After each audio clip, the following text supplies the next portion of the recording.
at 7:40 this morning. It's a wholesale toy and medical supply company. We arrived in less than 4 minutes, the first arriving units. We had a serious fire on arrival.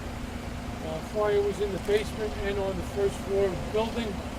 It quickly went to a third alarm. Third alarm assignment brings about 150 fire and EMS personnel to the scene.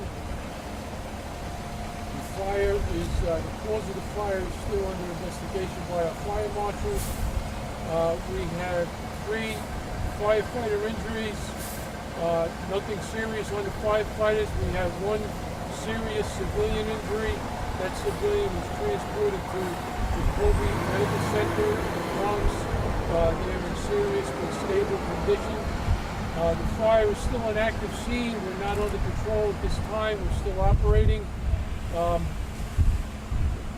As always in the cold weather, we're mindful of the operational challenges due to the freezing, slipping hazards, and getting hose lines in position. But we were able to overcome those situations so far.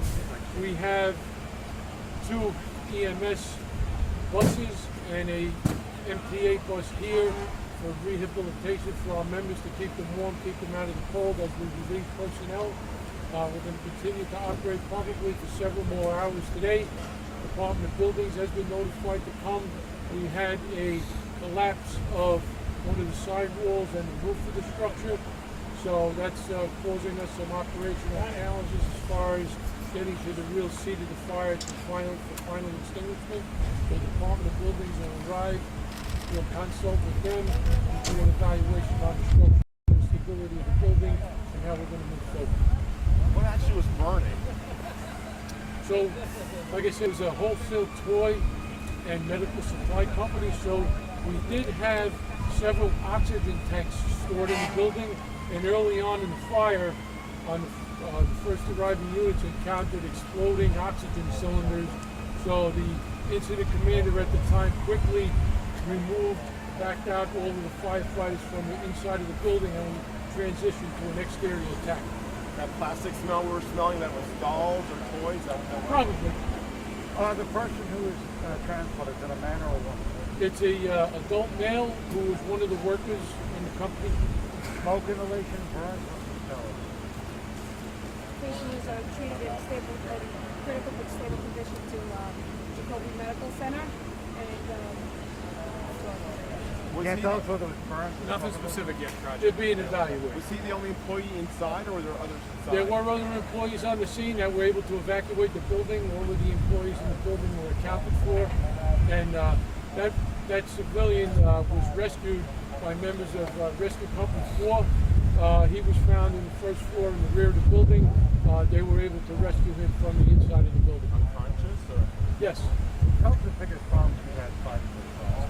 The biggest problems fighting the fire was the cold weather and the amount of fire on arrival. We had a lot of fire on arrival, so getting enough resources here to be able to put them in place to start to be able to extinguish the fire. In addition to the cold temperatures, you got that wind. Tell us what that did for you guys. Yes, sir. The wind is always a challenge.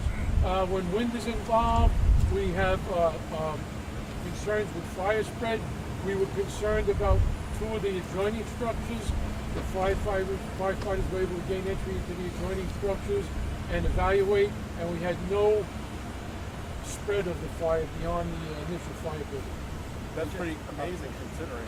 Yeah, the firefighters did an excellent job. Yeah, Chief, I was going to say, we've had very, very cold temperatures over the years. I mean, last year was a pretty cold winter. But it seems to me, in recent years, we really haven't had the combination of the really low temperatures and the really stiff winds. Can you just talk a little about how unusual that is? Well, we always prepare for that. In other words, we're always putting out notifications to our firefighters to take note of the real cold conditions in combination with the wind. We had wind gusts probably up to 40, 50 miles an hour this morning. So the firefighters are made aware of it constantly throughout the tour, just to make sure that they understand that that can impact our operation. And you rotate them in and out? How do you do that? So when we transmit additional alarms, we try to stay ahead of it. make sure that we have enough people in these kinds of conditions. We rotate them obviously more often than we would on a more moderate day. Was it like 20 minutes in, half an hour in, an hour? Usually every 15 to 20 minutes to a half an hour, maybe we'll rotate personnel. And did you, I missed before, did you say there were any injuries as a result of the cold? We had one civilian injury, adult male transported to Jacoby Medical Center in serious but stable condition. He had been rescued by firefighters from Rescue Company 4. We had 3 firefighter injuries. They're being evaluated on the scene, all minor. But anything related to the cold, slipping, falling, No, frostbite, nothing like that? Besides smelling awful, was there any kind of health, hazards if the smell was slipping in your residents close their windows? Is there any concern with that? Anytime you have smoke conditions, products of combustion, that's always a concern from the health point of view. But that's part of our standard operating procedure. Firefighters operating on the scene, operating with breathing apparatus, but for the surrounding neighborhood, that's always a concern. Last question. Everybody good? Was the structural damage due to the exploding oxygen tank?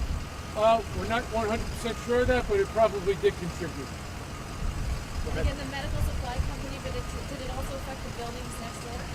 No, we had initially concerns about two adjoining buildings, but firefighters were able to get in and evaluate, and there was no damage to the adjoining buildings. Thank you, sir. Thank you, everybody. Thank you, Chief. Thanks, Jim. Yes,